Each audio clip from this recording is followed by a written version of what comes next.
There, that's on it. All right, I will now call this meeting to order. Welcome to the February 27th, 2024 meeting of the Salem Planning Commission. Jennifer, would you please call the roll? Should I try that again? All right, I'll now call the meeting to order. Welcome to the February 27th, 2024 meeting of the Salem Planning Commission. Jennifer, would you please call the roll? Commissioner Augustine? Here. Commissioner Pott is absent. Commissioner Heller? Here. Commissioner Rose is absent. President Slater? Here. Commissioner Tigan? Here. Commissioner Truitt? Here. Commissioner Villarreal? Here. We have one. All right, thank you. If there are any interested citizens here who are here to address the commission on a specific agenda item other than public hearings and the merits of the land use issue reviewable by the planning commission, please go to the nearest podium and state your name and address for the record. Each person's comment will be limited to 3 minutes. Is there anyone here who fits that condition? All right. We'll move on to the consent calendar. Commissioner, Vice President Heller, do you have a motion for us? I do. I move that we approve the January 9th, 2024 meeting minutes. Thank you. Do I have a second? I'll second that. All right, we have a second from Commissioner Tigan. All those in favor? Jennifer, would you please read the roll?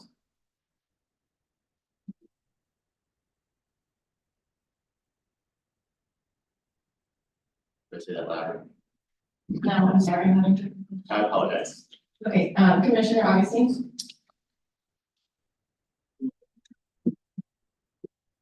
I'm going to abstain.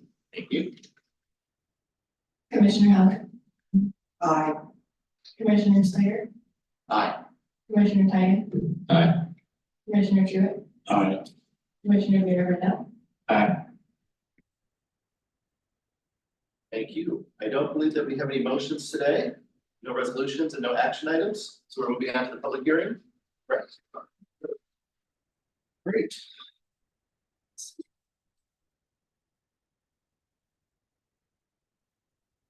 I'd like to ask the commissioners if anyone has had an ex parte communication or any conflicts of interest to state that into the record now.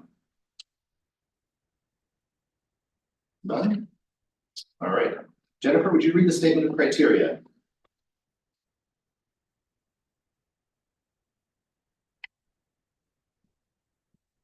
This is a public hearing to consider minor comprehensive plan map amendment and zone change case number CPC CC 2302 for property located at 5465 Kenneth Road Southeast.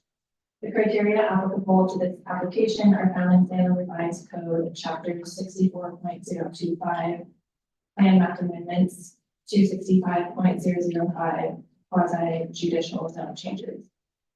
Failure to raise an issue prior to the close of the public hearing with statements or evidence sufficient to afford the planning commission and the parties an opportunity to respond to the issue precludes appeal to the land use board of appeals on that issue.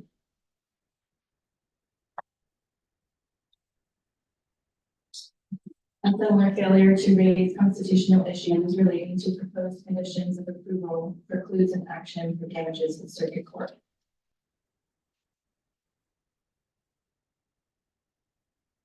All right, yeah, I think you're up. Sorry, I have one more. I'm having, I my apologize. computer keeps freezing, so I'm sorry. I have one more thing to read. Prior to the conclusion of the hearing, any participant may request an opportunity to present additional evidence or testimony. The planning commission will then either continue the public hearing or leave the record open for at least 7 days. And now Olivia, you're up. Good evening. My name is Olivia Diaz. I'm with the Planning Division. The case before you is comprehensive plan map amendment and zone change application for a 400-acre piece of property located at the former Mill Creek Correction Facility. I would like to enter the staff report dated November 21st, 2023, supplemental reports January 9th, 2024, February 25th, 2024, and this presentation into the The Planning Commission has previously opened the public hearing on November 21st while taking no testimony and then continued the hearing from December 19th and January 9th to tonight's hearing. The applicant's proposal is currently to change the comprehensive plan to mixed use, single family, industrial, and industrial commercial with corresponding zoning changes outlined in your staff report. The subject property is approximately 400 acres located south of Cuba Boulevard and on the east and west sides of Turner Road shown in green on the screen. The southern part of the property is bordered by Gap Road on the eastern boundary. Corbin University and Mill Creek Corporate Center are located to the northeast. And then the southern part of the boundary is bordered by the city limits and urban growth boundary. The proposed designations for the northern portion shown in gray is general industrial, which is entirely north of Mill Creek. The western portion of the property west of Mill Creek is shown in purple, is proposed for IC, industrial commercial. The eastern portion is proposed for mixed use, shown in blue, and on the southeast portion of the property, single family residential, shown in yellow. The zoning map paints a similar picture with the implementing zones of IG, industrial, general industrial in gray, industrial, IC, commercial industrial in purple, mixed use 3 in blue, and RS, single family residential in yellow. The staff report and additional supplemental reports have addressed the appropriate decision criteria for the proposed zones. The supplemental reports address comments from the applicant regarding implementation of a 120-foot area around Mill Creek. And after discussions between staff and the application, a reduction of that 120 foot on the eastern side of the property is part of the recommended conditions of approval, which I'll address later in this presentation. I have some aerial photos and photographs of the property that will break down in smaller areas. So just that area shown in the red. So here's an aerial photo showing the IG north of Mill Creek, and then the mixed use south of Mill Creek. The blue stars will represent photos on the next slide and their approximate locations. So at the top of your screen, we're looking north to Mill Creek out of the distance. So this would be the mixed use. And then on the bottom is the IG, which is just north of Mill Creek. And then we have from on-site, you have the IG proposal to on the top of your screen, the existing berm, which is referenced in your supplemental report. Go to the center of the property. Same thing, so you have the proposed IC, just west of the creek, mixed use to the east of the creek. The stars again are general locations for the next pictures. So the top of the screen, you can see the correctional facility, adult correctional facility, and then on the bottom, looking towards Mill Creek at the top of the screen. Sorry, at the top of the picture. Lastly, you have the south portion of the property. This photo is rotated a bit from the previous map, so north and on the right side of the screen. You can see the IC on the west side of Mill Creek at the top of your screen, and then the mixed use. And then between the streets, between Gap and Turner, you have the RS. The primary focus of this case lies on Mill Creek, depicted in blue on your map, which divides the property, 400-acre property, predominantly north to south direction, in the north and south direction. Staff has expressed significant concerns regarding the preservation of this area surrounding the creek, particularly for wildlife habitat, riparian ecosystems, and floodplain management. Initially, staff proposed a condition for approval, including a 120-foot riparian area on both sides of Mill Creek. However, the applicant pointed out legal constraints preventing the implementation of this condition. Consequently, staff issued a supplemental report restricting uses in the IG and IC portions of the property. Subsequently, the applicant has engaged in conversations regarding these conditions, leading to the issuance of the final supplemental report. The report recommends 50 feet riparian area on the eastern bank and 120-foot area on the western bank of the creek, along with additional conditions, which I'll elaborate on later. So condition 4 in your supplemental report is where we start this discussion. of the riparian area. To address the concerns of the industrial development allowed within the zones, on the screen, you'll see the area shown in blue on the west side of Mill Creek, a condition to establish a 120-foot riparian area for the property, and then shown on your screen in green, the eastern side of Mill Creek, the condition to establish 50-foot riparian area on the property. Factors that were taken into consideration for the reduction of the riparian area on the MU3 portion of the property was the existing topography of the area, the existing development such as roads, and a large utility lines that run the entire range of that eastern range of the Mill Creek.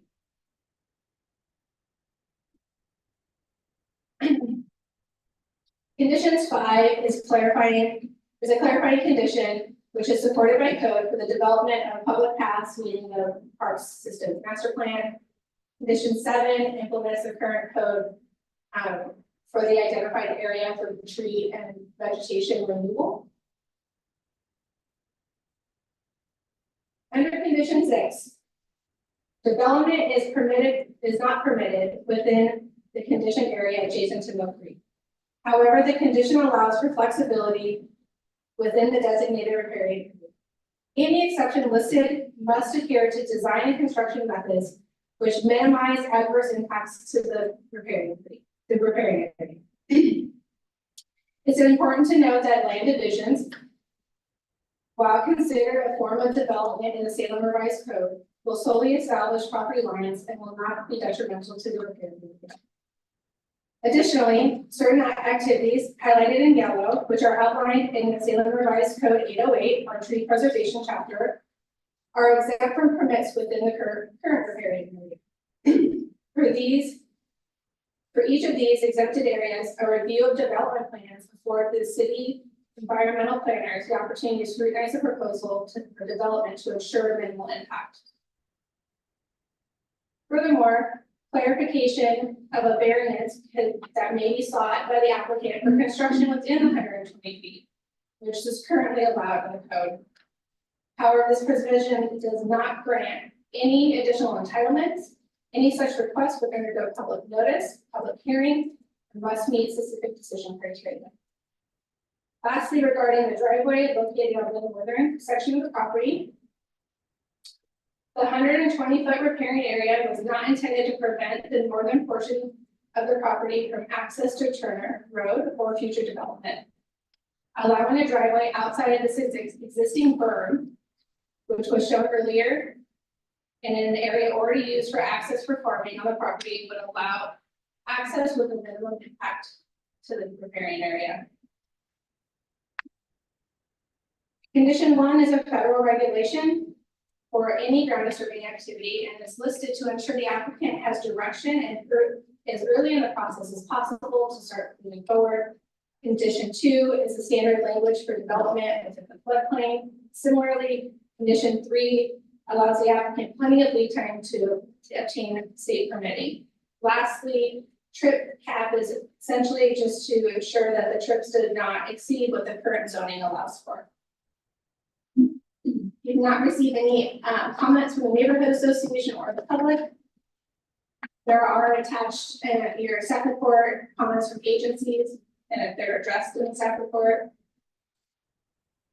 Staff recommends approval as identified in the supplemental report dated February 27.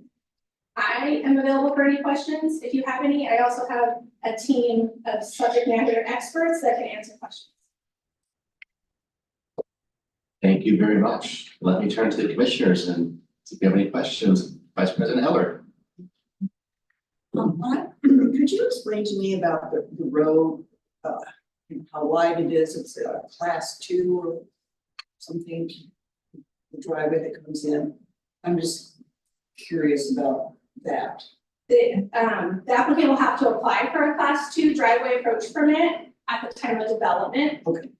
So they would have to, again, they would have to develop to the minimum necessary to preserve the riparian area. There's not a whole lot of room there. I think there's maybe 80-ish feet there. So I would guess that 40, 50 feet of that's going to be a driveway leading to the property. Thank you. If I could, I'd like to ask a question about the trip count. You said it's based on the current zoning, so is that for the community service government? Is the trip count, what does the trip count look like once you change the zone? It is based on the existing zone. I'll let Tony Martin, our traffic engineer, address that. Hi, I'm Tony Martin, Assistant City Traffic Engineer. So yes, under the confidential zone change, there's an evaluation of the reasonable use that could go on under the existing zoning, and then they compare it to what they want. And they submitted a study, and what they proposed was actually lower than what we could possibly. So that's the trip cap, is what could have happened before at full building. Okay, so just to be clear, the 18,000 or so daily trips is higher than full build out of the single family, the With the mixed use and everything there. industrial. Yeah. Other questions? I will have a question then. I'd like to understand a little bit more about the city's thought process in selecting riparian corridor sizes. Could someone speak to that? I would defer to Jen.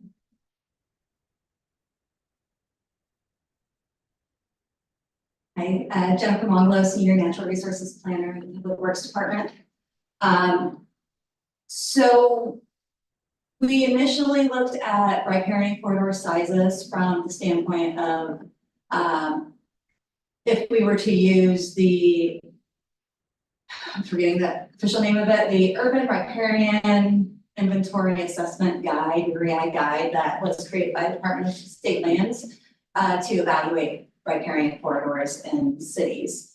And the maximum riparian corridor under that type of assessment would be a 120-foot corridor. So our initial assessment, not having really been able to do a full assessment of the property, but knowing there's trees along portions of the riparian corridor, we went with the assumed maximum setback. And then in the initial staff report, we conditioned, the condition included the option of doing the full assessment and potentially having a reduced setback if the assessment showed that that was appropriate. After further discussions with the applicant, we did determine so the city also has our standard setback is a 50-foot riparian corridor under our current code and that's also consistent with the state's safe harbor alternative under Goal 5 riparian corridors. So it's kind of, I guess I could explain the riparian corridor options the way Goal 5 works. You have the option of doing a full inventory, or you have the option of going with safe harbor inventory. A safe harbor inventory is a standard 50-foot setback. The standard inventory is whatever you come up with through that methodology. So we were really working within that framework as much as possible and trying to determine what an appropriate riparian corridor for the site would be. Does that answer your question more? Yes, and you're satisfied where you landed. I think it's a very reasonable corridor, given the conditions of the site and the restrictions that our existing code has. All right, thank you. Any other questions? No, then I think we're gonna move to the applicant, right? So the applicant or their representative has 15 minutes to present. Can you please state your name and your address or your ward, please?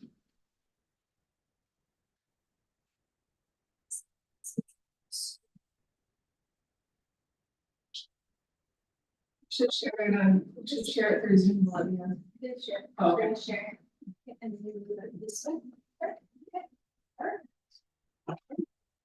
Okay, good evening. My name is Brittany Randall, and I'm just going to be introducing our team on our project, and then let you do the heavy lifting tonight. So there's two main people that I'd like to introduce to you. First is Clutch Industries. So we're here and have this opportunity to look at this project that can really enhance Salem thanks to Clutch. And then the second person I wanted to introduce to you is Wendy Kellington. So Wendy is helping us through the technical matters because there are a lot on this project. And so we wanted to make sure that we were presenting information factually to you tonight Our team only has 15 minutes to share with us 2 years of effort to get to this point. So that's why I'm talking fast. If there's any time left at the end of Wendy's presentation, I'd be glad to discuss with you all the outreach that we've done and the efforts that we've made to collaborate with a variety of stakeholders on this project. Onwards, Wendy. Good evening, I'm Killington, I'm a lawyer working on this project. Can't hear you.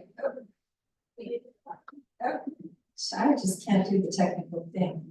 We're working on this project and I thought it was important to kind of help you crawl in our head to understand how we came to the place that we did. And in order to do that, you have to understand why there are all these continuances and things. And so you kind of have to start at the basics, and that it reflects some really good questions having to do with what were the standards that we were all chasing, because the standards and criteria that are codified in the city's code are the ones that were required to abide by and were required to apply. But developers, property owners can agree to do more. And this is a case where the developer has agreed to do more.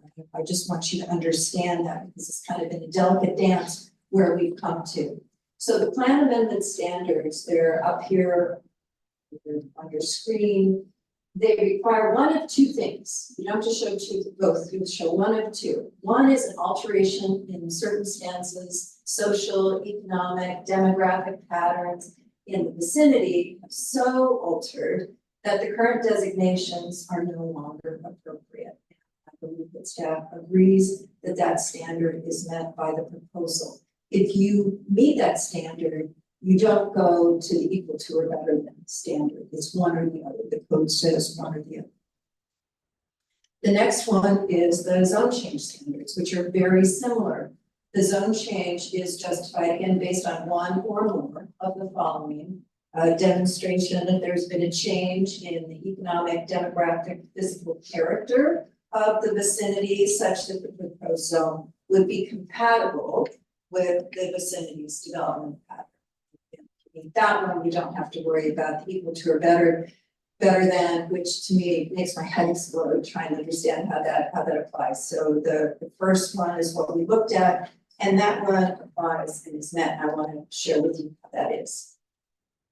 So with regard to the plan criteria about alteration in circumstances, there's been a very big change, as you know, and that is that the property has gone from a public ownership where basically only things that can happen, things that public entities can pursue, versus being owned now by a wholly private company.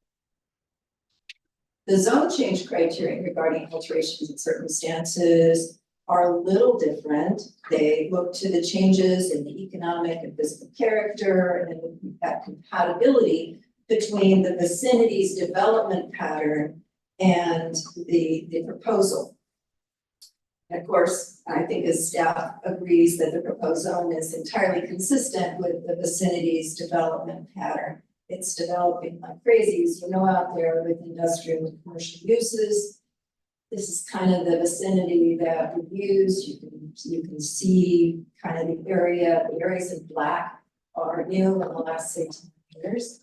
So it's changed a lot, as you can see. And some of putting names, I don't need to tell you, you know better than I, but some of the new businesses that are there are Amazon's distribution center, Costco, Pactrus Industrial Flex site, mixed use site with food, lodging, HVAC manufacturing, and a Dollar General distribution center, among other things. So really, really big changes in the demographic and economic patterns, social patterns too, I suppose, of the vicinity.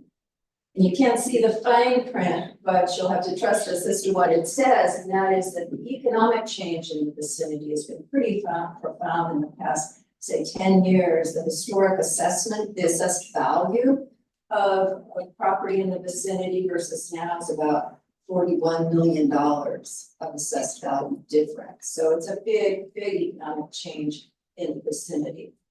And then just in tax assessment, you know, what the city of Salem, state of Oregon, and others would get in tax revenue from these changes is about $2.3 million every year. So again, big economic changes. And for the subject site, you, for, all the public bodies, the site historically yielded 0 tax revenue for everybody. And now the annual tax is collected for 2023, and we expect them to do nothing but go up. Based on the private ownership is about $138,000 a year. That's undeveloped, right? So it's a big change, it's a positive change for the community. Now, why did we pick the industrial commercial where we did, and why did we pick the industrial where we did? Just know that your comprehensive plan says that industrial commercial is a designation that's supposed to serve as a transition between heavier industrial areas and residential areas. It's kind of transition. And industrial makes sense because where we put the industrial, as staff showed in their great PowerPoint presentation, is right next to other IG areas, where there's metal fabricators, construction folks, storage yards, PGE transformers, and so on and so forth. So to make sure you understand that there's no IG area that abuts any residential areas, that's the red, it's kind of pink. A girl pink here, but the reddish is the only industrial IG zoned area, and that abuts other industrial and residentially designated areas. This is a Salem vicinity zoning map. You couldn't really make the case in the city of Salem, or in fact, I think in anywhere in the state of Oregon, that industrial uses would be per se bad for residential areas or natural areas, because in fact, throughout Oregon, you see many of those uses put next to one another. In fact, that's kind of how Oregon's land use planning program works, right? We don't separate everybody, we try to mix them up so you have walkable, livable communities.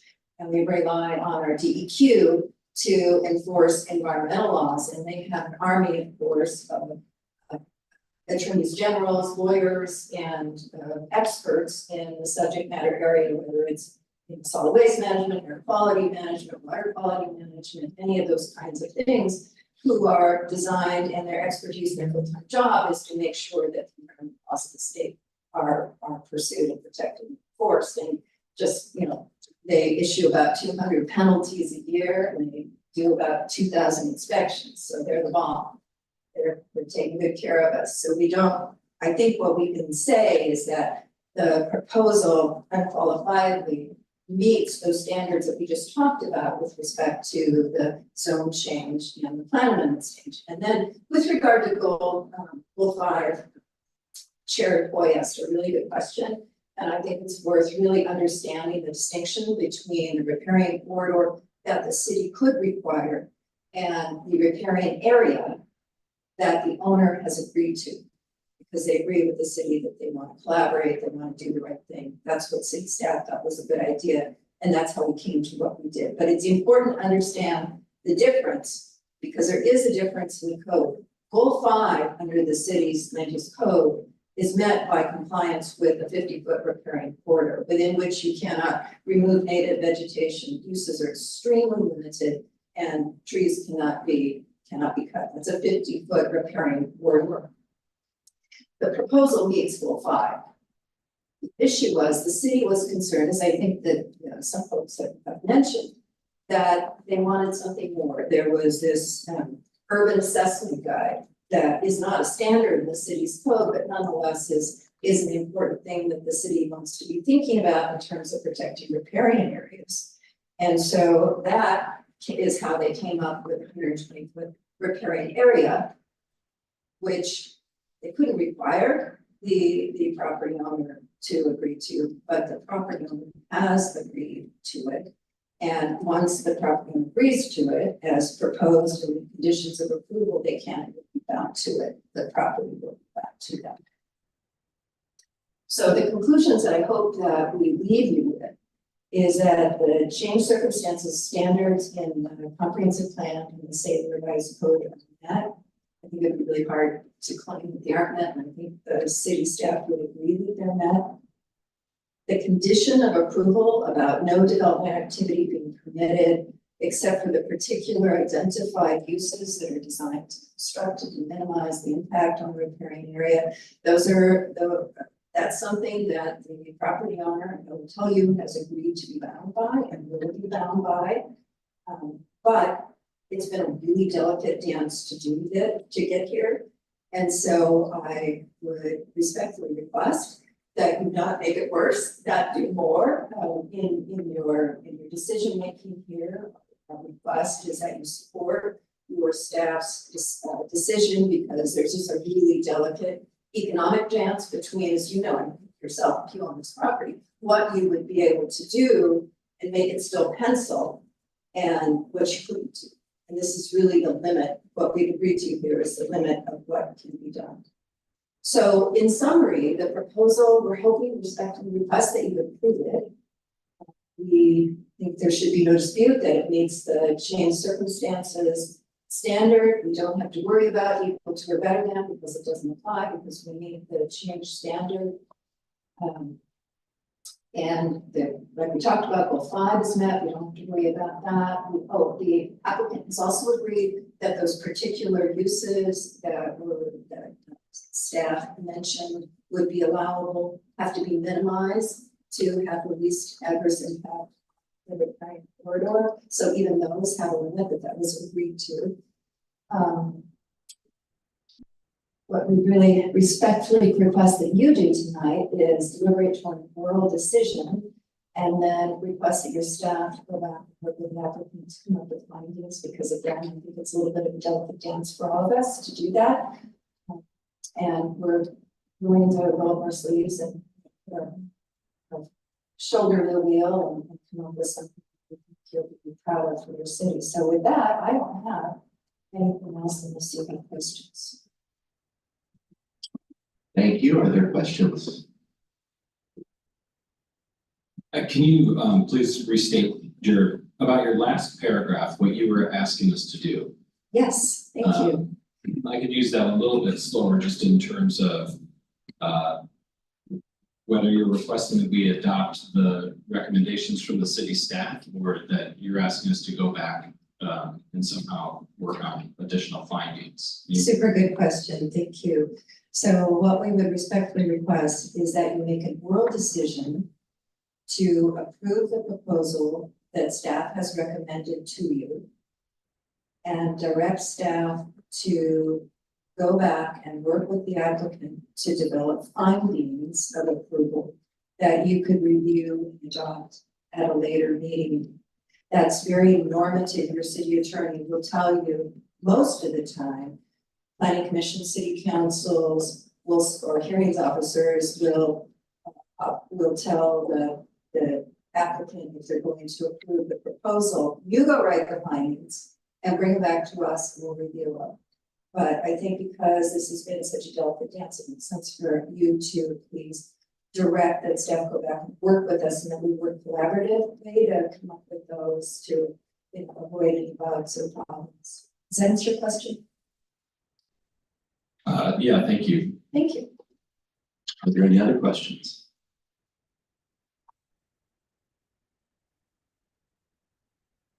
All right, so I thank you, and I'm going to turn to Lisa or Fred to help me understand. I don't quite understand what an oral commitment or an oral decision is. I'm happy to address that and break it down. So I think she's just asking you to approve the application. So that's one of these requests.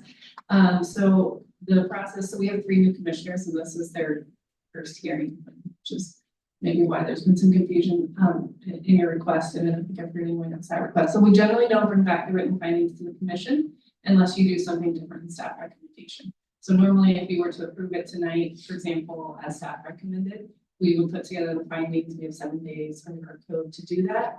We often give it to the applicant and let them review it, just to make sure that we're all in agreement. Conditions don't change. It's just about, what findings are we making to support those conditions, and then we would send it out, and then it would start tonight. If, for example, the commission were to add a bunch of new conditions or deny it and we're recommending approval, clearly we'd have to go back and rewrite everything. We said approve it, you guys said deny it. If you put findings about why you told us to deny it, we would bring that back and you would adopt that order and then you would say, yes, that written order matches what we told you to do. But if you're gonna do staff recommendation, you don't generally bring it back to the commission. You adopt it as a committee. Thanks for that additional clarification. Any other questions? All right, I think we're moving on. If there's anyone from the neighborhood associations that are here that would like to speak, I don't think that's the case. President Slater, I'd like to ask one more question. I'm curious about how, Wendy, how you read the section 2 of the staff's recommendation on federal endangered species. They don't fall under any of the conditions identified later in the document, in the recommendation, and so I just wonder if you could recap your understanding of your client's responsibilities. Yeah, thank you. I think they're just restating that if species of concern are identified on the property, that you have an obligation to consult with regard to those species under the Endangered Species Act and provide evidence to staff that you've done that. So it seems pretty normal to me, if then kind of thing. Okay, very good. Thanks. Any other questions? All right, do we have anyone that signed up to speak? No. All right, I think we're at a motion part, is that correct here, Lisa? We don't have any rebuttals? No rebuttals? All right. All right, so I guess before we take a motion, though, we can still ask if any commissioners have a question. And we've gone through that, but. All right, so Vice President Heller, do we have a motion? I move that we adopt the, pardon me, the staff's recommendation. Thank you. Do we have a second? I'll second. All right, thank you, Commissioner Truitt. All right, we have a motion. Discussion. Commissioner Villarreal, you're thinking, would you like to share your thoughts with us? I actually think it seems like a pretty good proposal.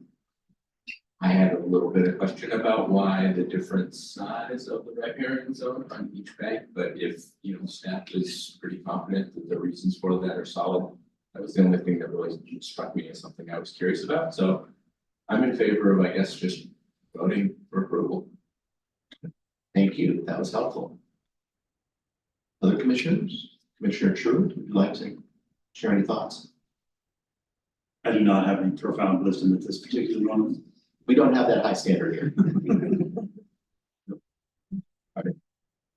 Any other thoughts before I call for a vote? I will just share that I was very concerned about this proposal, very concerned about the proposal. I am impressed with the work that the staff did to develop all the background information. I think that was extremely helpful. I know it was a lot and I appreciate it. I'm sure the rest of us do as well. And I appreciate all of you being here tonight. It was not, up until tonight, I don't think that I was in favor of voting for this, but I think the work that the staff has done and some of the reassurances that we have been extremely helpful. And I expect that I too will be voting for it. So with that, maybe we can call a roll. Commissioner Augustine, Aye. Commissioner Heller, Aye. Commissioner Slater, Aye. Commissioner Tigan, Aye. Commissioner Truitt, Aye. Commissioner Villarreal. Aye. Motion passes. Thank you. Take a brief. Yeah, let's take a 2-minute recess here, or 3-minute recess, so that we can get the next speaker lined up. Thank you.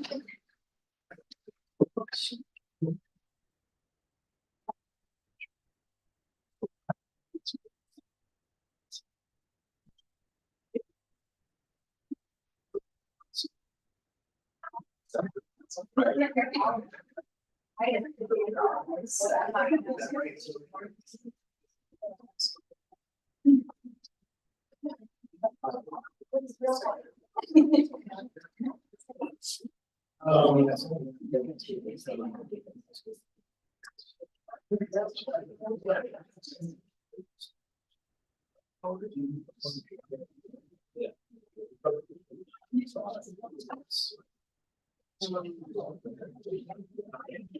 thanks for coming. I appreciate it. I thought there was gonna be more conversation about students, but I think Jennifer, you just sealed the deal. That's totally there.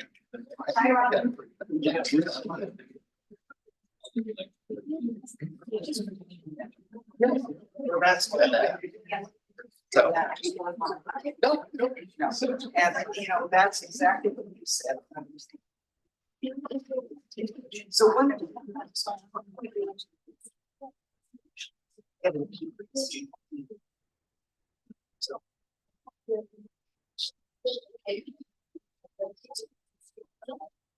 Right.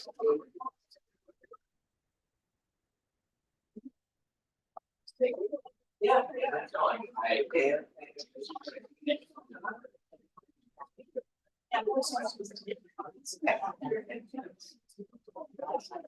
Okay, okay. Yeah. Yeah, yes.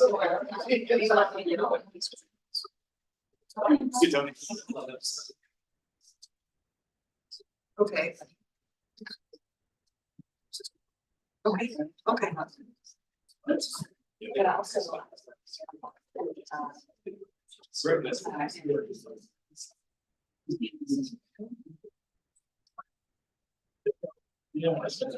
Oh.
I can't answer.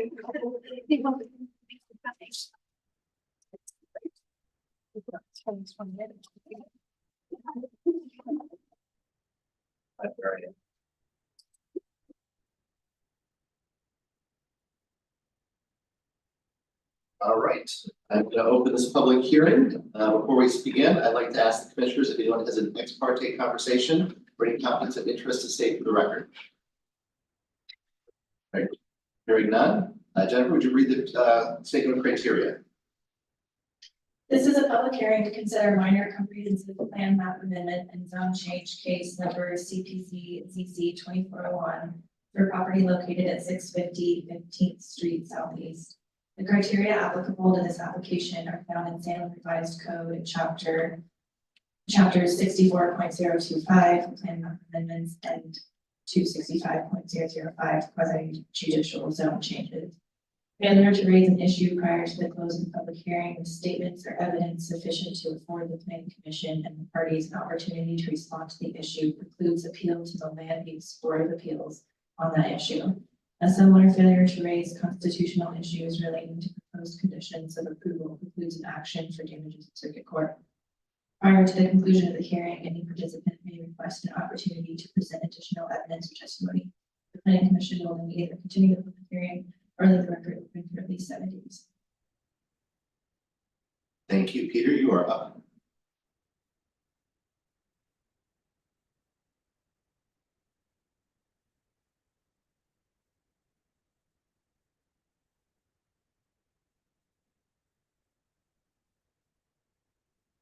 Good evening, I'm Peter Donnelly of the Plan Division for the City of Salem. I'd like to enter into the record the staff report, attachments, and its presentation for plan map amendment and zone change case number 24-01.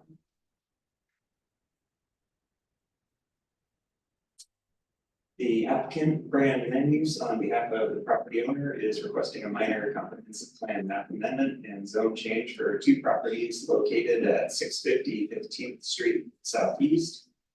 The proposal is for a comprehensive plan map designation change from multiple family to industrial and a zone change from RM2 and residential 2 to IG general industrial.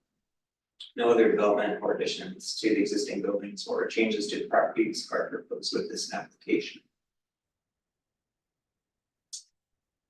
The properties are combined 0.99 acres in size, located within the urban service area. The southern property, labeled tax lot 4900, is addressed as 650 15th Street. And the northern property, labeled tax lot 4800, is located adjacent across Leslie Street and is unaddressed. Both 15th Street and Leslie Street are designated as local streets in the Salem Transportation System Plan. The Shelton Ditch branch of Pringle Creek runs through the southern property, which also abuts right of way for Mission Street Southeast. To the east is an Oregon Department of Revenue, Oregon Department of Human Services office and an Internal Revenue Service office. To the north and west, the properties are mostly vacant and occupied by industrial. The subject properties have a comprehensive plan designation of multifamily shown in orange color. The surrounding area is also mostly designated as multifamily, and abutting properties to the east are designated industrial commercial shown in the purple. The properties are zoned RM2, multifamily residential 2, also shown in orange. And the surrounding area is mostly zoned RM2 as well, with IC industrial commercial properties shown in purple to the east. During the comprehensive plan update under the R Salem project in 2021, the properties were redesignated from industrial to multifamily and rezoned from IG general industrial shown in gray and IC industrial commercial shown in purple to the current zoning of RM2. During the R Salem project, the city rezoned land to accommodate more multifamily housing to meet its projected need identified in the 2016 Salem Housing Needs Analysis. This included an extra 70 additional acres on top of the 300 acres of land zoned for multifamily housing identified in the housing needs analysis, ensuring the city will have sufficient land to meet its projected multifamily housing needs in the future.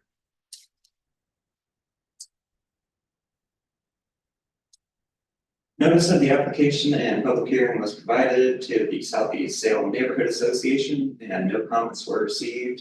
Property is not located within a homeowners association and no comments were received from neighboring property owners or tenants. No concerns were raised with other city departments or divisions and no comments were received from other public agencies. The applicant has proposed a minor comprehensive plan map amendment to redesignate the properties based on an equally or better suited designation. As a result of the property's previous use as a fuel storage facility, there is soil contamination and the Oregon Department of Environmental Quality has placed a deed restriction on the properties, which prohibits them from being developed for residential uses of any type. The deed restriction was not known at the time of the R Salem project when they were redesignated to multiple family. Given the deed restriction by the state DEQ, the properties cannot be developed for their intended residential uses in the RM2 zone. As previously noted, during the R Salem project, more than 70 additional acres of land was rezoned to accommodate the city's multi-family need. And the proposed zone change for the two properties, which are less than 1 acre, will not diminish the city's supply of land zoned for multiple uses. The applicant has submitted a transportation planning rule analysis, which was reviewed by the assistant city traffic engineer, who determined the zone change would not have any significant impacts to the transportation system. The properties are adequately served by city utilities and are already developed for industrial uses, consistent with the proposed zone change back to industrial, and are in compliance with the comprehensive plan and statewide planning goals. In conclusion, staff recommends that the planning commission approve the minor comprehensive plan map amendment and zone change collective application. That concludes the presentation. Thank you, Peter. Are there questions? Right. I could ask a question. Oh, Yeah, I mean, can't let Peter get away without anything. I'm curious, as you know, this is my first hearing of this type. I'm curious, Peter, how much you're seeing. I mean, I want to ask why, but maybe you're not the right person to ask why, but how many of these sort of reversions back to zoning before our Salem is the city seeing? Would we likely to see it? Is this it? This is the first that I know of. Okay. And could you also, in my experience looking at the zoning, there's lots of existing uses that don't conform to the underlying zone. So I'm curious, what's the motivation for the city wanting to revert back to the industrial zone? I think to go back a little bit, the motivation to zone them from industrial to RM2 is to provide more land for family housing. And as I said during the comp plan update, the deed restriction on the property wasn't made known. And so once they were rezoned, now that deed restriction is known by the current property owner, which I'm sure Brittany will go into a little more detail about, they couldn't develop the property for any residential uses. So that's why the applicant is requesting to revert back to the previous designation. Okay, thank you. so this was a unique situation. I do have a question. So this also is on, in a riparian area, that Shelton Ditch, which I know is actually salmon habitat. So is there something already built on that property? This will be a new development on the existing property. No actual like physical development, no new buildings or anything is proposed at this time, just the zone change. On the southern property where the creek does run through it, there's a small building. But no changes are proposed this time, and any future development would be subject to the standards. So that leads into my next question. So what is the applicable development standards here? If it goes back to IG, it would be subject to the zoning standards of the general industrial zone. And I can't really speak to the riparian standards, other than there's 50-foot buffer for vegetation protection. Any development of buildings into that would be subject to the public works and development standards. Right, so I guess I would look to our attorney here, maybe Lisa, and say, well, if I understand correctly, people can build within 5 feet of the creek within the riparian area. Is that the standard now? There's the buffer and it's like 10 feet top of the 10 feet. So, and this is a discretionary case for us. So we could, for example, require a full 50-foot riparian buffer there with no potential construction within the riparian area. Is that correct? Is that legally permissible for us to do? I think I would, kind of refer back to the last hearing, you know, the applicant in that case. Like, you know, and we spent a lot of time talking about it, so it's at the top of our minds. We don't have a real basis for saying no build within 50 feet today, because that's not a current standard. It will most likely be a standard, a minimum standard for all of our creeks once we go through the whole 5 project and adopt those standards. But we're not there yet. In the last case, the applicant agreed to, you know, to get the planning commission to approve that case. So any condition the applicant agrees to can be applied, I think is what I'm saying. I was trying to make the point, but our hands are tied a little bit on applying conditions. The criteria, the main criteria, is it equally or better suited? You know, it's a zone right now that only has uses that they are legally prohibited from building. So it's kind of a tricky one, or maybe not the same situation. I will say, just so it's on the record, we provided numerous notices to the property. Our proposal to change it to multi, and they were responded to us, so we would have taken it off the map if they had said we can DEQ restriction. Many properties off the map that we proposed for various zone changes when, you know, property owners contacted us and said, no, for this reason or that reason. So we rezoned other properties near it that the land that university owns, and they requested multi-family, so we were trying to just kind of be consistent and everything else. Maybe, I know Brittany's here representing the applicant, so maybe she can talk about what the plans are for the property and what the owners envisioning. I don't know if they're going to build. Well, let's move then to Brittany and Peter. You're all done. Do we have any other final questions for Peter? We have one more shot at him. All right. Thank you. Brittany, would you like to come up and give us your name and your address? Can I ask a clarifying question of city staff while she prepares? As part of my preparation for this case, I looked at the city permit website. The information is publicly available. That is part of the record for this conversation, correct? Absolutely. Okay, thank you.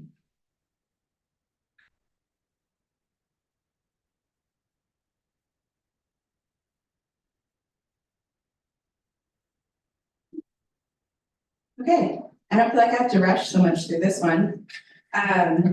So my name is Brittany Randall. I'm located at 1720 Liberty Street Southeast at Brand Land Use. We're here to talk about 650 15th Street. Commissioner Slater, I appreciate your unique, the word unique. I've been saying weird, and that one's better, so go with unique.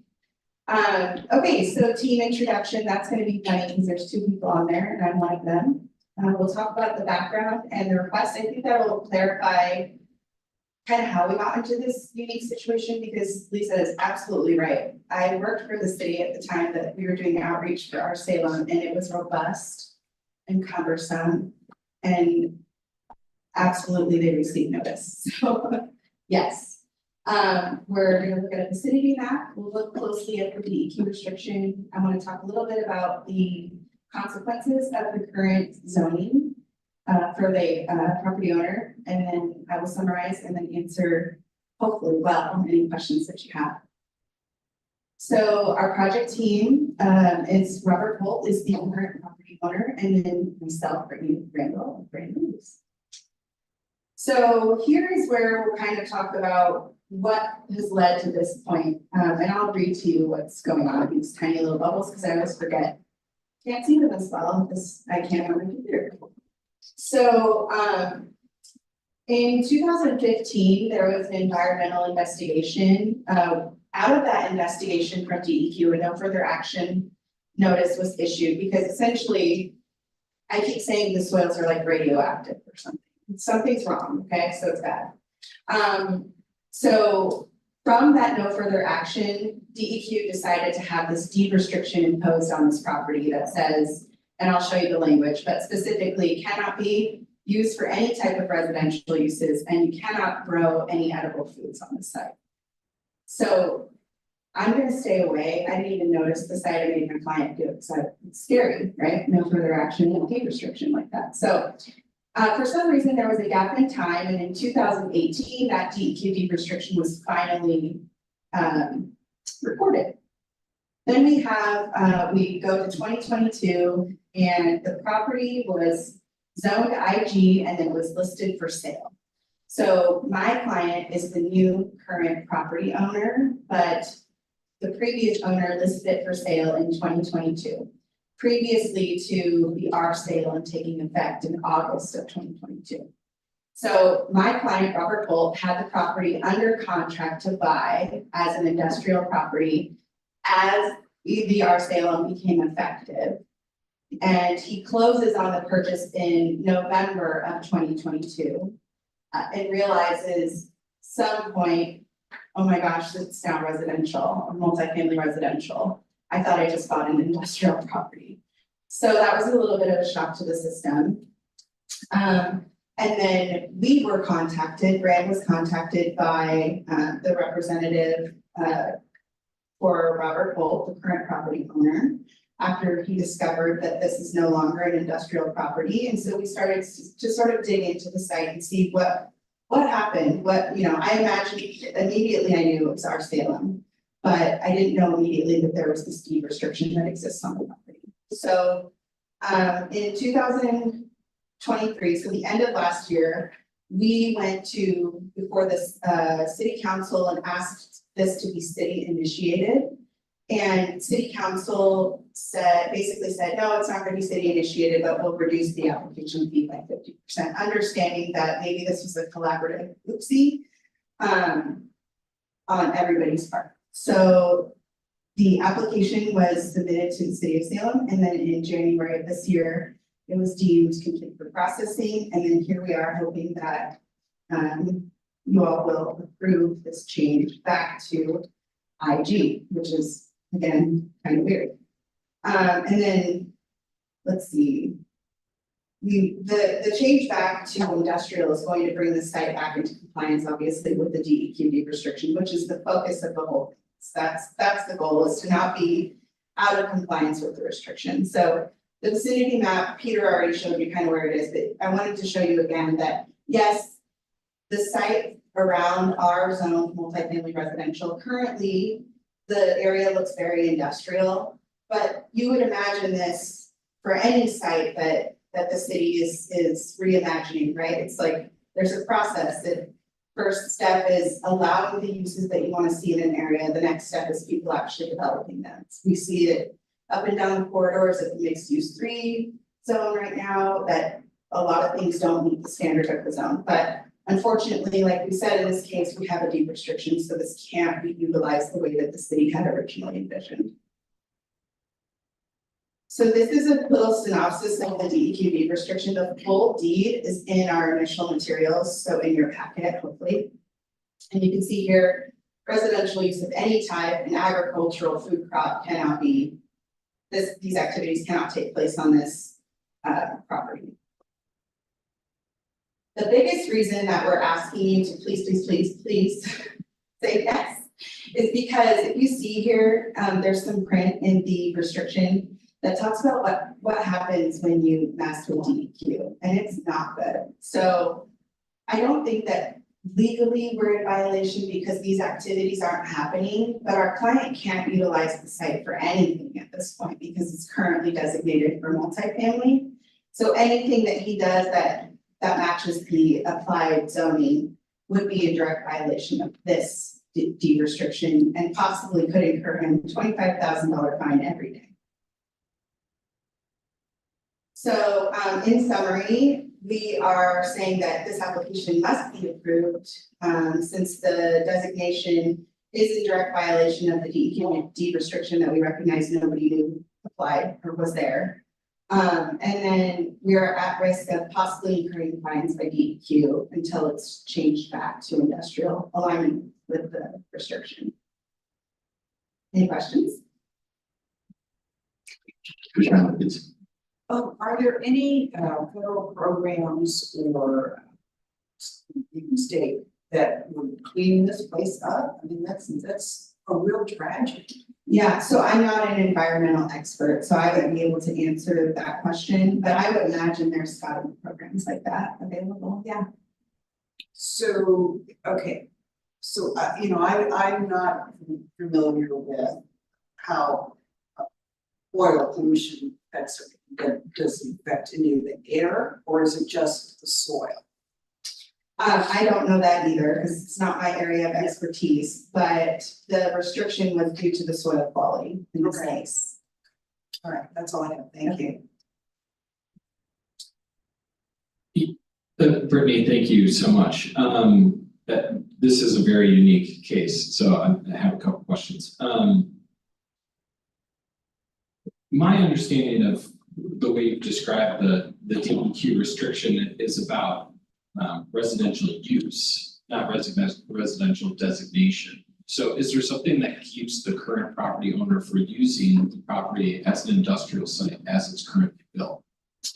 Well, any expansion or changes that he wants to make to his industrial buildings, don't think that we have in the RM2 zoning, I don't think we have continued use allowances for industrial zones, right?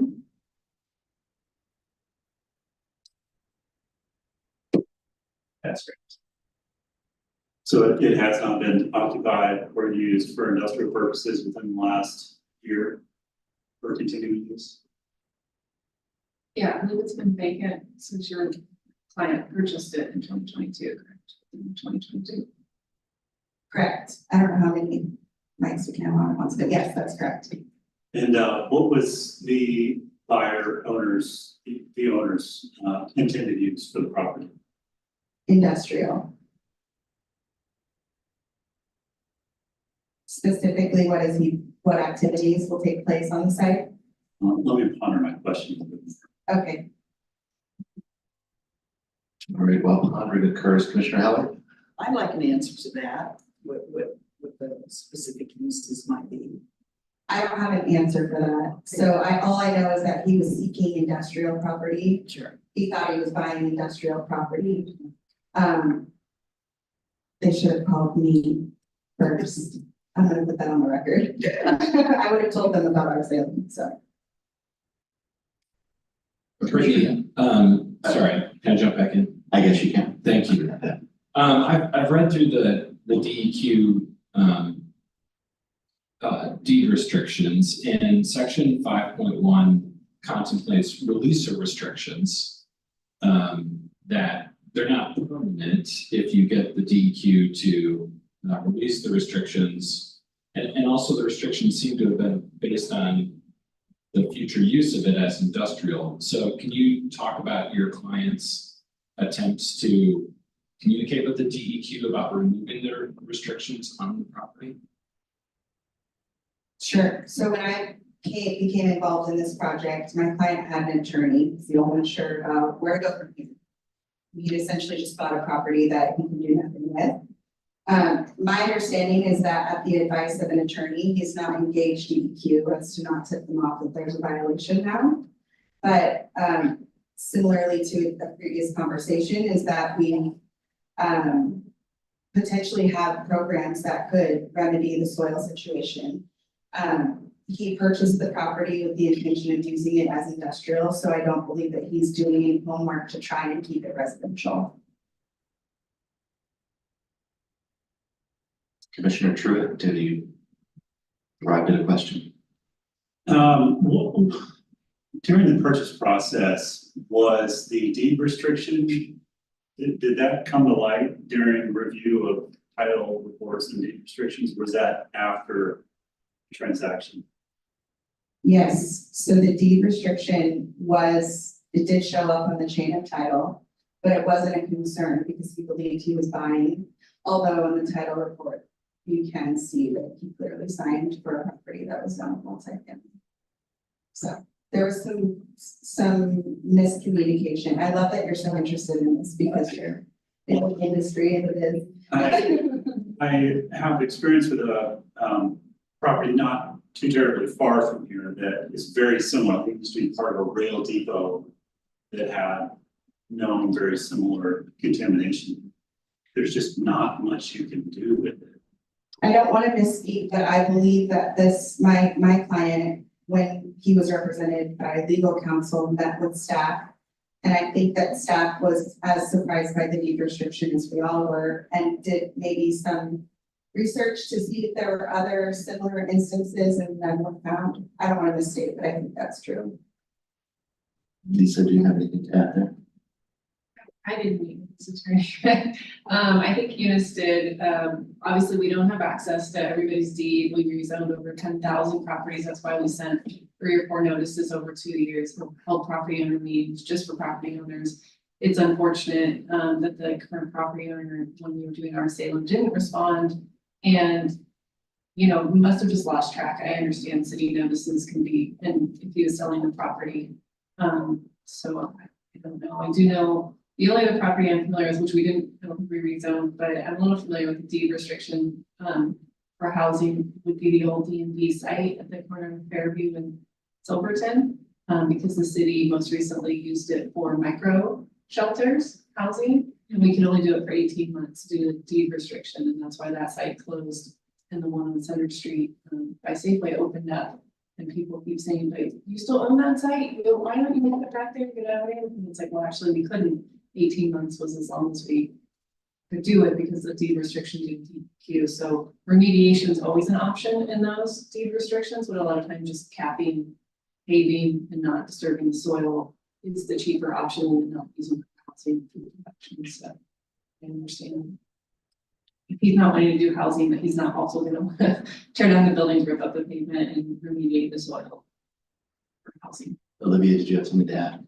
I was just gonna add that North Star also out north did something similar, and they scraped the entire site for the mediation, so and it was pretty intense from what I remember.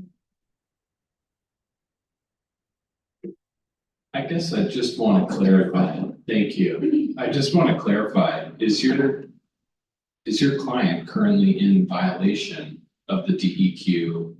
Are we sure we need to ask that question to maybe? Well, I think the city's being asked to change the code, to change the zone in order to remediate the violation, but I guess I'm not sure the property is in violation. Well, I think the property's vacant today, so they're not housing people, but I think also they can't establish an industrial use because of the zone. So because it's been vacant, there's no non-conforming right to some sort of industrial use. So he can't move in the industrial use, and he's prohibited from doing housing. So something's gotta give. So he Not can't, really- he can't restart the industrial use in the existing buildings because it doesn't continue. Because it's been vacant for too long, yeah. Thank you for clarifying. Are there other questions? All right, thank you very much. I don't think we have anyone from the neighborhood association or anyone who signed up to testify. In that case, I will look to Vice President Heller for a motion. I move that we accept the recommendations of staff on, I guess I should give you the case number, CPC ZC 24-01. Thank you. Is there a second? It's Jordan, I'll second. All right, second. Good. Any discussion? A discussion? I'd love to discuss this, yeah, sure, this is Fantastic. good. I find this to be a little bit perplexing, from, you know, a year into our Salem, finding properties that need to be reverted back to the thing that we made as a decision as a city to change the zone to. I understand the applicant's position, I'll probably end up supporting it, but I think when I think about what the impact would be on all of those properties that are around it that the city thought, hey, we'd like to see more multifamily near to the city center. If this property owner develops this site as an industrial site, it makes it much less likely that the properties near to it would be used for their intended multifamily purpose as well. It's near a school, it's near a waterway. It feels like a pretty significant step backwards even in this area. If we were to approve it, and the property owner was only left with remediating it, as a way of, coming into conformance with the DEQ and the zone, I think that's an expensive, result for this property owner and probably, not great. But I feel like we kind of put it in a hard place, and I hate to see all those other properties become less likely to be developed as, for sale and intent. Thank you, Commissioner Tagan. Are there other thoughts? Commissioner Augustine, would you like to share yours? No, I agree with Commissioner Tagan. This is a tough one to actually revert back, I agree, so I'm still on the fence as far as what my votes are. Thank you for sharing. Yeah, go ahead, Commissioner Truitt. I do, however, think it also presents an opportunity to address contaminated soil. So whether it remains or is changed, reverted back to industrial, the soil is a known condition, and it can either be at somebody's exorbitant expense removed and replaced with clean fill, and dirty contaminated soil hauled off to an improved site. Or if gone back to industrial and dealt with, it would either be capped or any sort of development would deal with the soil contamination that is in place by doing so accordingly with DEQ. So I do think it's in the property owner's best interest to be able to work with what they have, but it also could be beneficial for the soil and contamination on site potential to some degree. So. Yeah, I'll just note that the record said that I think 422 tons of soil had already been removed from the site. Commissioner Tagan, can we make sure that we don't have cross conversation? Oh, I'm sorry. That's okay. Like to say something, go ahead. No, thank you.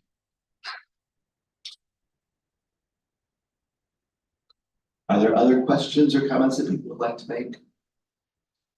So I guess the contamination is kind of an issue. And the best way to remediate that is, I think one of the questions, I think, Mr. Truitt, your point is a good one, that having an owner that's developing it and meeting their responsibilities for developing is a possible solution for that. One of my concerns that go back to earlier is the ability to build within that riparian zone, because part of what that buffer does is it filters out contaminants. And I know that Shelton Ditch already has a high level of contaminants as well. So I'm just a little confused as to what our ability to impose conditions are in these discretionary cases. So maybe at least that are Fred to advise, because I think there are many rational reasons to prohibit construction within 50 feet of the stream bank. I just don't know to what extent we can do that.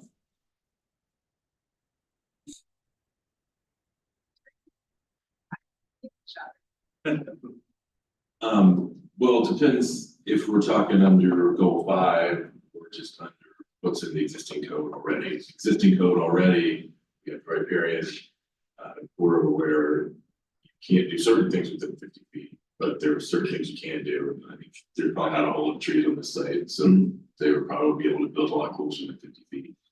Under goal 5, we're in the process of going through the process of establishing the program under goal 5, and in the future, we would be able to impose more stringent requirements on riparian areas, but right now we haven't done that. So like we talked about earlier, sort of stuck. Well, if I understand correctly, as a commissioner, we have an obligation to try and condition something that we might otherwise reject, to get it to the point where we can approve it. Is that correct? I mean, you can put conditions on it if you want. It's, if somebody challenges them, appeals it, it's whether you can defend it, we can defend them or not. But yeah, you can put conditions on it. Commissioner. Would some of those conditions that you're referencing come up at some subsequent application for development that would then be addressed? Yeah, any development that comes in, they're gonna have to meet whatever the standards are. Commissioner Heller, would you like to comment? Well, you know, I'm a big riparian area person, and that really concerns me, especially with the salmon population too. So I don't know what to do. Olivia, did you want to? No, okay. Well, I will make a motion here and see if that has any traction to it. And I would like to move a condition that we prohibit construction. I don't know if there's a better way to say it other than construction, but prohibit construction structures. Or other hard surfaces within 50 feet of the stream bank. I think I would need a second for us to move to discussion. Second. Commissioner Helen. I don't know if I need to say much more about the reasons for that, except that I think it is significant to have a riparian buffer in the Shellfish area. That seems like not only just an opportunity, but the correct opportunity given the contamination issues. And to me, at least, there seems to be a good relationship between the restriction and the reason for the restriction. So that was why I suggested it. Are there any questions or discussion on Commissioner Tripp? I do not disagree about the importance of riparian and buffers. I guess I'm struggling with our purview at this particular moment is residential versus reverting to industrial. And that is more or less our scope. And then if it goes back to an industrial, then any subsequent application for development or improvement would then address the buffers, setbacks, requirements of said development at that time. So I'm a little reluctant to impose conditions right now, as opposed to down the road upon further review, if that makes sense. That's very reasonable to me. I understand that point of view. Other people have a point of view that they want to share or ask a question? Commissioner Tigan. Yeah, I would just say I'd be hesitant to put that sort of condition on this without seeing it on a map. You know, like I'd be very interested to see what 50 feet looks like to this piece of property. It's a good question. I don't know if staff has the ability to pull that magic out. I see they're conferring. I think we can pull a map up. It's a very small lot, so actually looking at, we're just measuring, so like, where is 50 feet on here? The lot closest to the creek does have a building today, so I think if there was a condition, it would be on new development, right? So it wouldn't affect the current building.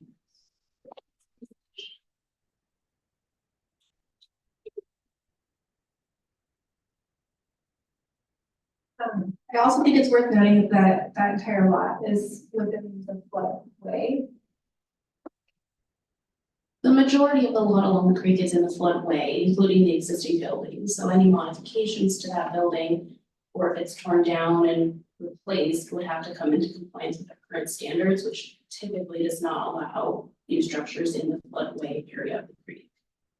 And there's a setback from the ordinary high water mark. On top of that, is that accurate? The 50-foot riparian buffer is measured from the top of the bank, and that's no removal of vegetation. In this area, the 50-foot buffer is kind of separate from the floodplain and floodway. There's only floodway, there's not additional floodplain outside of that area. Yeah, so our code does not have the build within the 50 feet today. Correct.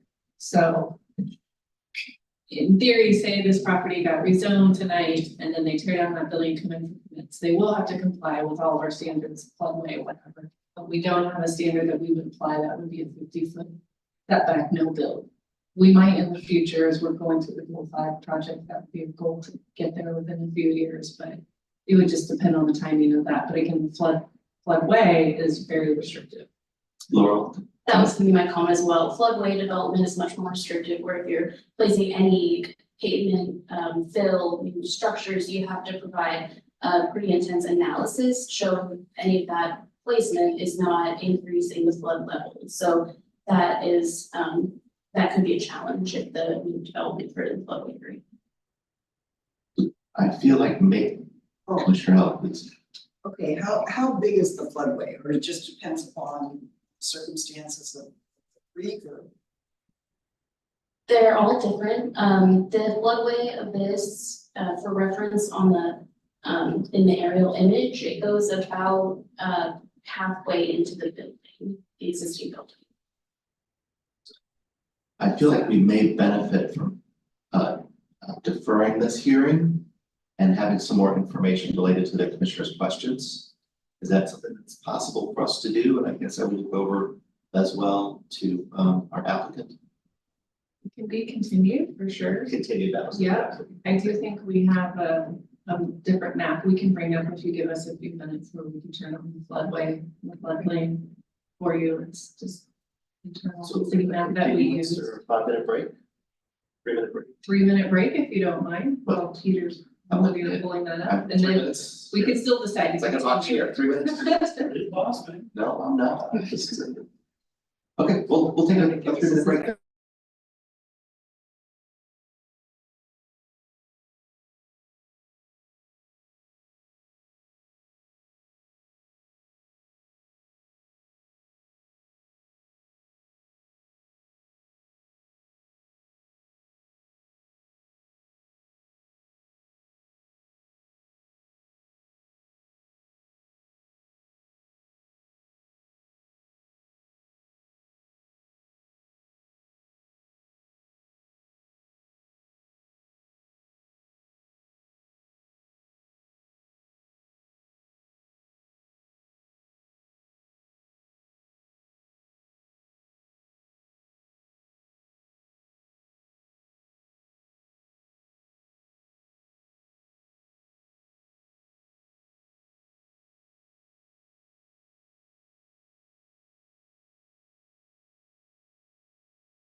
Return to our hearing. So maybe Laurel can walk us through what this map is showing. The property that's highlighted in blue is the subject property, it's a building, and then we can show you the aerial in a second, but. Let's do that. Did you want to see the aerial or jump on the flood? Okay. Well, I think we have a question, right? So Commissioner Heller, did you ask the question that we're trying to answer at this point? I think I did, I tried, I just wanna know what the floodway is, as far as where it is on the property, etc. Thank you. Thank you. So the kind of green neon color that you're seeing is the floodway designation area. But it takes up the majority of the parcel. And you just highlighted the parcels that were blue out. So what Laurel was saying is in this green area, it's gonna be very difficult to rebuild to meet floodway standards, to put pavement or new building current law. That's correct. Even modifications to the existing building, we look at evaluation where if you're improving a building more than 50%, its current value, it's to come up to current standard. So really any modifications could trigger. And for the scale of the lot, just lastly, if I could, that lot's only 100 feet deep from north to west, from north to south, sorry. So if you're trying to like visualize how much is that green, right, or 50 feet, like the whole lot itself is only 99 feet. I will withdraw my motion. I think this is probably the best response to that information, so thank you for presenting. Commissioner Vieira Brandel.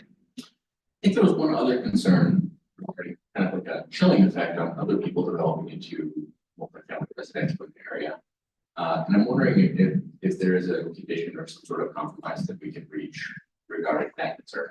Kind of top right, but I do think it's a point that we should discuss a little more, because if we are going to try to move that entire area into residential, I do have some concerns about what the industrial site right there might do. And if that is going to hinder our goals of what we're doing with our Salem. I do obviously have concerns about kind of the equitable nature of having this landowner sort of get a price for that. But is there a solution where they can have an allowable use that is consistent with their intentions that would maybe have less of an impact on other people wanting to turn that into residential housing? And I don't have an answer. Any thoughts? Olivia, do you have any suggestions for us? I mean, I think that's a great question. Potentially we could work with the applicant on a different zone that would allow some industrial uses and not as intensive as IG. Or we could work with them to see if they would accept a condition, maybe in bigger buffers or screening or something for new development. I was just looking up to see what. So it's a 40 foot setback with screen with a wall along the property line between industrial and residential. 40 feet, yeah, with a wall. That would be for new construction. So the property, maybe Peter, if you could turn the floodway off again, the other property to the north, it's part of the zone change request is vacant, I believe, right? There's a building, but. Oh, is there a building? But that's if the properties are directly adjacent. What about across? Yes. So 15th Street, is that 15th Street? we turn the zoning on there, Peter, so we can see. Welcome to a planner's life. This is what we do all day long. Let's click on and off the layers on this map. So a lot of those properties, the one directly to the north and then across the street, I believe are all owned by Alignment. I was just checking.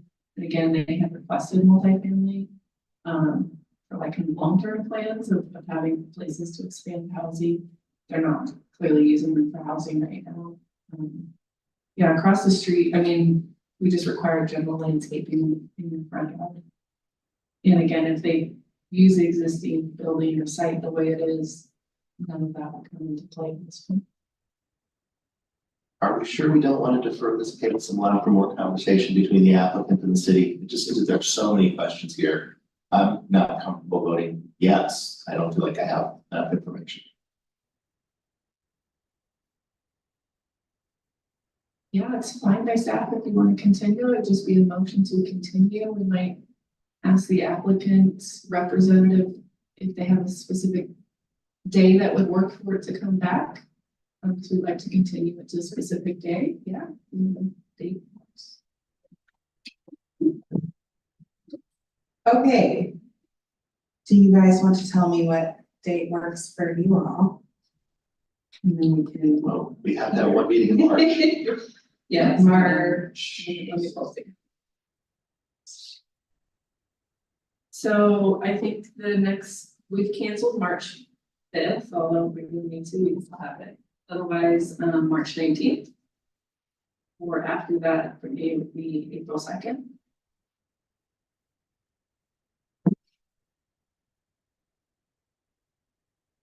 Be here March 19th, but it would be a Libby's capable hands, so I'm sure it would be great. Can I ask what the goal is between now and the next hearing so that we can select an appropriate date for that reason? Yes, that's a very good question. I think there's some concerns on the commission about the viability of that space. Given the various restrictions on it and how it could be accommodated in terms of land use. So land, industrial, the selection of what kind of industrial sites could go there. If we have 40-foot barrier, for example, what does that mean? If we have floodplain restrictions, what does that mean? It seems like it would be helpful for us if you would come back with some more information on how that space can be used and what are the restrictions that you're dealing with. Does that make sense? Okay, and then I just want to make it clear that my applicant doesn't have any development proposals. So the site is entirely paved. There are buildings on site. He is asking to just be able to utilize them in an industrial way. And feels that right now his hands are tied. He can't do anything with the property because he can't implement this zone's uses on the site as is. I understand that. I think that I would say I'm probably a no vote and you might don't want that. And you might get a better outcome if you come back. That's where I'm coming from. But if you want us to take a vote tonight, I'm just not sure that I mean, we're aware that the multifamily designations that have been put in place near the site requires pretty large setbacks and type C landscaping. And that is something that we've advised our client that he will be up against if he decides to modify, alter, redevelop this site. At this stage, it doesn't appear that that is his goal. And I don't know that I could present you with anything that would change your mind, right? So we are aware that there would be these encumbrances on the site with the setback, the zone setback, but I think he feels that the deed restriction is a greater hindrance to him since he cannot utilize the site that he purchased for any reason at this point. thank you. I mean, it's ultimately up to the commission, so, I mean, staff is happy to go back and look at it, and even if the applicant doesn't agree, we could come back with proposed conditions, we could look at only allowing certain uses in that zone, enhanced landscaping or any, setbacks or something like that, so we're happy to take another look if that's what the commission would like us to do. I think that would be my preference, but I see one nod. I'm gonna look at my colleagues here to do other. I think even a greater explanation of what those zone to zone setbacks look like as part of this, staff report, I think would help inform our decision. And if there were additional additional measures without being overly onerous that could reduce the chilling effect, as you said. Okay, other thoughts? No, what is the procedure here if we have a motion on that? Is this a substitute motion? The motion will be to continue it to, although the applicant didn't agree to any date, so is March 19th an okay date for you, Brittany? Sorry. It was the 19th, right? March 19th. Or April 2nd. Sure, March 19th is great. So if there's gonna be a motion, it would be to continue it to. So I would look to Commissioner Vice President Heller for our substitute motion to continue the hearing to March 19th. I move that we continue the hearing until March 19th. Can I have a second for that? Dan, thank you. Commissioner Augustine. Second. Thank you. All right. Any discussion on that? All right, if not, the clerk can call the roll, please. Commissioner Augustine? Aye. Commissioner Heller? Aye. Commissioner Slater? Aye. Commissioner Tigan? Aye. Commissioner Truitt? Aye. Commissioner Villarreal? Aye. All right, I think our hearing then is was already done. All right, so we are moving on, I understand. think we are at, we have no resolutions. Oh, we've already done that. We have no action items, no special orders of business. That's what I was trying to find. No informational reports, is that correct? Subcommittee reports. Do we, Vice President Heller does not have a subcommittee report. Commissioner Quad is absent, so we'll move on to the best part of the day, the planning administrator's report, where we get to ask Lisa questions. I don't think so. I was supposed to report. I think that's what it says. No, the only thing I have is, I have finished a draft of your 2023 annual report. So I'm gonna send it out by email, the Word version, if you have anything you wanna add, and then we'll send it off to folks that make it look great. So you do have the opportunity, President Slater, if you wanna write something for the report, like a letter or statement. Love it. President Griggs never did, but you do have the opportunity, so, and then you and I will work together on a council date. If you want to go to council and present it, we'll speak, and we'll work on that date. And do the next read, hopefully in March. That's all I have. Any questions on the planning administrator report? No. Are there any comments for the good of the order? Oh, I did want to say, I have for the 19th, although I can move it now, if we're gonna do this, I don't know. URA staff are gonna come and do a presentation on urban renewal areas, how they work and what the planning commission role is. I still think we would have time for that, even with this continued hearing, if it's the only hearing, so hopefully that is okay. That would be very And we're still trying to get somebody to come on natural resources, and he asked, and we were saying, and I haven't heard from them what date works for them, so we'll get that set up too. All right. Thank you. If we have no other business, we are adjourned.